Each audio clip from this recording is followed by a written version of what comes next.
covering Bharat this week, where India stands, the world pays attention, and this week, that stance is stronger than ever. From taking a seat at the global table to rewriting history in cricket and defense, here's your week decoded. India at ECOSOC, a seat with purpose. India has been elected to the United Nations Economic and Social Council for the 2026 to 2028 term. This isn't just a diplomatic win. It's a platform where India will influence global policies on sustainable development, economic progress, and social equity. In an era where multilateral cooperation is crumbling, India is stepping up to lead, to mediate, and to deliver. And while diplomacy opens doors abroad, India is also building muscle at home, quite literally with metal and machinery. Tata Group and Dassault Aviation have inked a deal to manufacture Rafale fighter jet fuselages in India.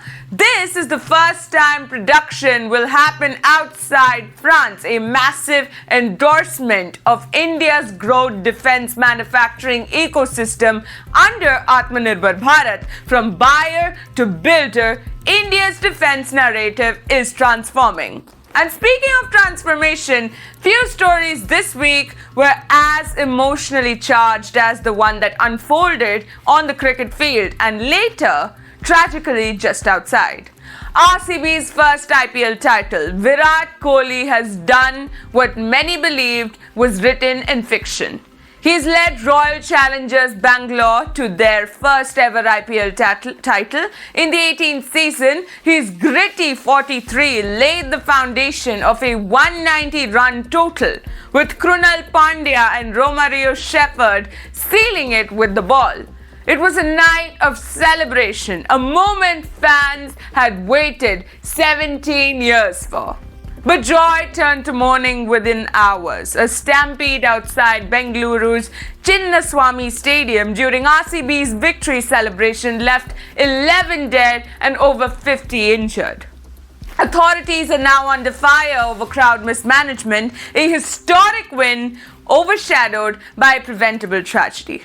From grief to grit, India's financial engine is pushing boundaries and global investors are watching. The Reserve Bank of India is expected to revise foreign ownership rules in Indian banks, with Japan's Sumitomo already acquiring a stake in Yes Bank and more eyeing IDBI. India is preparing to open the vault, attracting foreign capital to drive its next phase of growth. This could reshape India's banking landscape, where capital meets credibility. And while technology is transforming finance, it's also finding a divine purpose, quite literally in one of India's oldest pilgrimage towns. The Puri District Administration has launched the Sri Jagannath Dham mobile app, offering real-time updates on rituals, temple timings, and major events like the Rath Yatra. Its tradition meeting technology for the benefits of millions of devotees navigating faith in the digital age. And from one form of devotion to another, this final story may just be the most heartwarming of the week. Meet 10-year-old Master Aditya G. Nair, the youngest artist to perform a full-length rendition of the Sri Ganpati Atharva Shirsha in classical Sanskrit, curated and performed entirely by him.